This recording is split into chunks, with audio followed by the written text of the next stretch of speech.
அன்பே சிவம் மனமே குரு என்றுணர்த்திய குருவே போற்றி. சத்தும் சித்தும் எதுவென்று உணர்த்திய குருவே போற்றி.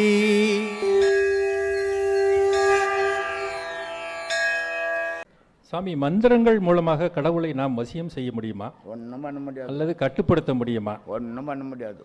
நீ போடுவது பைக்கு மனுஷனை வசியம் பண்ணலாம், மனுஷனை கட்டுப்படுத்தலாம், கடவுளை கட்டுப்படுத்த முடியாது. மந்திரம் பண்ணுறவனுக்கு முதல்ல கடவுள் எதுன்னு தெரியாது. தெரியாதும் போய் கடவுளை எப்படி கட்டுப்படுத்த முடியும்? மனுஷனை ஒன்றா கட்டுப்படுத்துவான் மந்திரத்தால். ஏன்னா அதுக்கு சக்தி உண்டு இந்த வார்த்தைக்கு. மனுஷனை ஒன்றா வசியப்படுத்தலாம், அதுக்கு சில மைகள் உண்டு. ஆனால் கடவுளை எந்த சக்தியாலையும் கட்டுப்படுத்த முடியாது இல்லையா? ஒரு மனிதன் சாக போகிறான், அவனுக்கு ஏராளமான சொத்து சுகங்கள் இருக்குது, எல்லா வசதிகள் இருக்குது. அவன் மந்திரக்காரனை கூப்பிட்டு என் உயிர் போகாமல் வசைப்படுத்திடு அப்படின்னா படுத்திடலாமே. ஏன் பண்ண முடியல? அந்த மந்திரம் பண்ணவனே அவனை காப்பாற்ற முடியல, அவனே போய் சேர்ந்துடுறான். அப்புறம் கடவுளை எங்கேருந்து வசியப்பட்டது? இதெல்லாம் ஒரு வாய் ஜாலாக்கு விஷயம், நிஜம் கிடையாது. கடவுள்கிட்ட எந்த பொருளும் நெருங்க முடியாது. நான் ஏற்கனவே சொல்லிக்கிறேன், வானத்திலேருந்து ஒரு மின்னல் வந்ததுன்னா இந்த கண்ணு நேரடியாக பார்க்க முடியல, பார்த்தா கண்ணு போயிடுது. ஆனால் அந்த மின்னல் மாதிரி அது எத்தனையோ வாட்ஸாம் அந்த மின்னலினுடைய வேகம். ஆனால் கடவுள் அந்த மாதிரி 1000 மின்னலுக்கு சமமானவன் கடவுளினுடைய ஒளி. அதை போய் இந்த கண்ணு பார்க்குமா? இந்த கண்ணே பார்க்க முடியாது, அதை கட்டுப்படுத்த முடியுமா? இதெல்லாம் இங்கே ஊருக்குள்ளே ஜனங்களை அப்பாவிங்களை ஏமாத்துகிற விஷயம். அதனால் அதெல்லாம் நம்ப வேண்டிய அவசியமே கிடையாது. கடவுளை எந்த கொம்பனாலையும் வசைப்படுத்த முடியாது. வசைப்படுத்திட்டேன்னா கடவுளே போகாத. அதனால் அதெல்லாம் நடக்கிற காரியம் கிடையாது. சம்பந்தாண்டான் திருவண்ணாமலையில் அருணகிரிக்கும் அவருக்கும் பேட்டி. நீ பெரிய முருக பக்தன்றிய, முருகனை காட்ட முடியுமா, இல்லை முருகனுடைய வாகனத்தை காட்ட முடியுமா அப்படின்னு. ஆனால் அவன் காளி உபாசகன், இவர் முருக பக்தர்.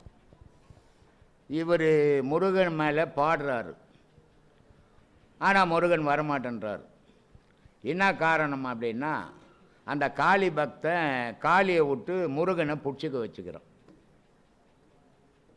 அப்போ உடனே இவர் என்ன பண்ணுறாரு, காளி மேலே பாட்டு பாடுறாரு. காளி மெய் மறந்து நின்று முருகன் வந்துடுறாரு.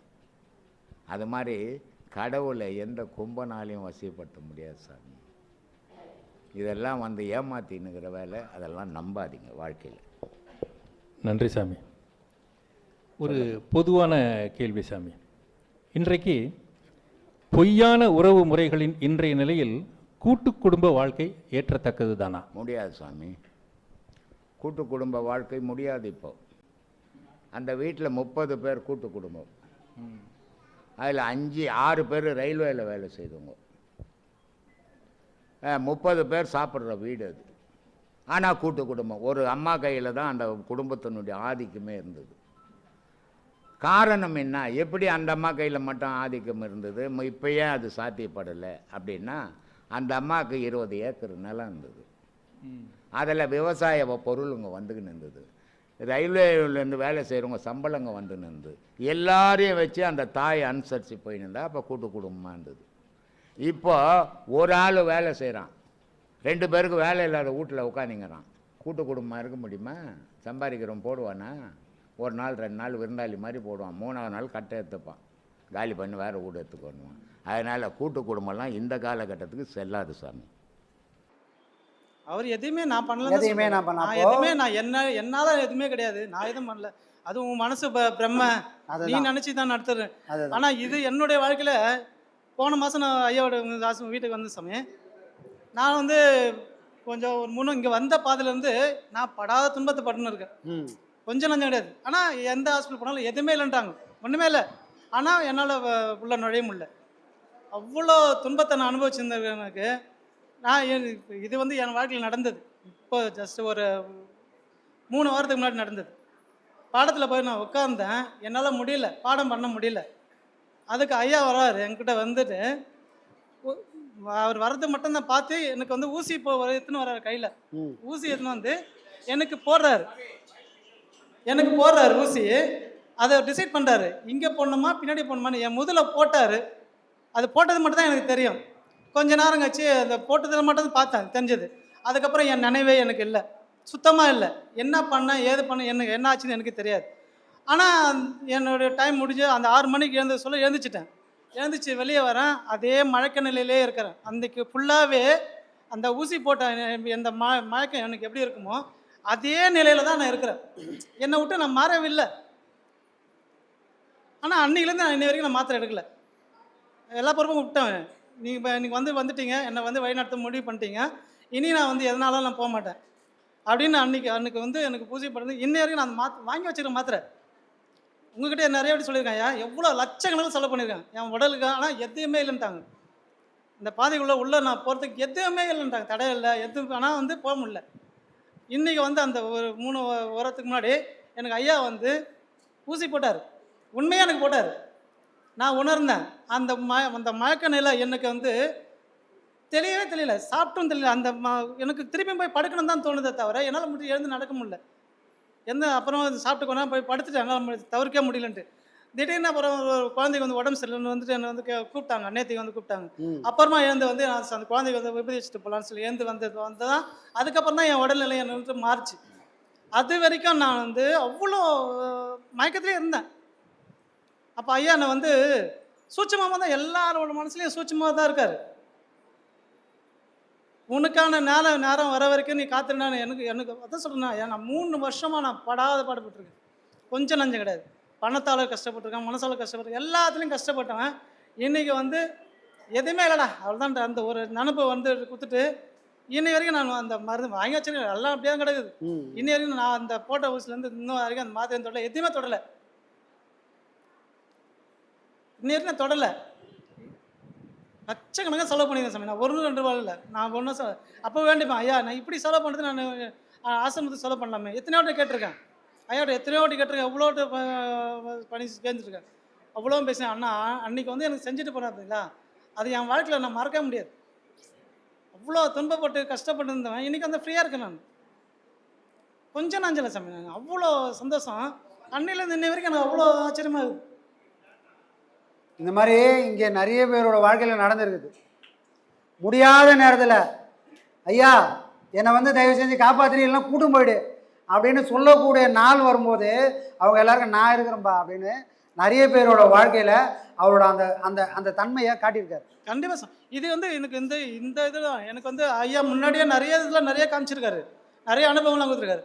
ஆனால் வந்து ஐயா அனுபவம் கொடுத்ததெல்லாம் வேறு இதுக்கு சொல்லியிருக்கேன். ஆனால் இப்போ வந்து இது உள்ள நுழையத்துக்கான எனக்கு வழியை கொடுத்துருக்காரு. இந்த வழியை நான் எவ்வளோ சிரமம் பண்ண உங்ககிட்ட நான் நிறைய வாட்டி ஃபோன் பேசியிருக்கேன். நீங்களே நிறைய வழியை காமிச்சிருக்கீங்க. ஆனால் இன்றைக்கி தான் வந்து அதுலேருந்து நான் விடுபட்டு வெளியே வந்திருக்கேன். அதனால தான் எனக்கு வந்து ஐயா வந்து சமாதி நிலை மட்டும் சொல்லிடுறாங்க. எல்லாமே சமாதி ஐயா சமாதிலே இல்லை, நம்ம கூட தான் இருக்கார். நம்ம அங்கே வந்து உடலை மட்டும் தான் மறைச்சி வச்சுருக்காரு தவிர எல்லாரோட இங்கே ஆத்மாவோட கூட தான் நம்மளோட இருக்கார். ஏன்னா அவர் வந்து தனியாக இல்லை. அவர் நம்ம எல்லாரும் கூட இன்றைக்கி ஒரே ஒரு வார்த்தை சொன்னதால் தான் பார்த்தோன்னே அத்தனை பேர் உள்ளங்களும் பாருங்க எல்லாம் வந்து சேர்ந்துட்டாங்க. எந்த உண்மை எங்கே இருக்கோ அந்த தான் இடத்துல இருந்து வரன்ற மாதிரி நம்ம ஐயா நம்மளுக்குள்ளே இருக்கிறதால எல்லாரையும் ஈஸியாக வழிநடத்துது. கண்டிப்பாக ஐயா கிட்ட ஒரு பியூட்டி என்னன்னா, அவருக்கு உடம்பு முடியுதோ இல்லையோ என்ன ஆனாலும் சீடர்களை பார்த்துட்டாருன்னா அவருக்கு எங்கேருந்து தான் தெம்பு வருதுன்னு தெரியாது. மணிக்கணக்காக உட்காந்து பேசுவார். அப்போ இந்த மாதிரி சீடர்கள் கூட்டம் எப்போல்லாம் சேருதோ எங்கெல்லாம் சேருதோ அங்கெல்லாம் ஐயாவை நடுவில் வந்து உட்காந்துப்பாரு. கண்டிப்பாக சாமி, இதில் நாங்கள் மனப்பூர்வமாக ஒரு உணர்வோம். ஆஞ்சநேயரை பற்றி ஒன்று சொல்லுவாங்க, ராமாயணம் எங்கெல்லாம் படிக்கிறாங்களோ அங்கெல்லாம் போய் ஆஞ்சநேயர் போய் உட்காந்துப்பாரு. அதனால் அவர் பேர் என்னன்னா சொல்லின் செல்வன் பேர் வரான். ராமாயணத்தை எங்கெல்லாம் சொல்கிறாங்களோ அங்கெல்லாம் ஆஞ்சநேயர் போய் உட்காந்து கேட்டுன்னு போகிறான்.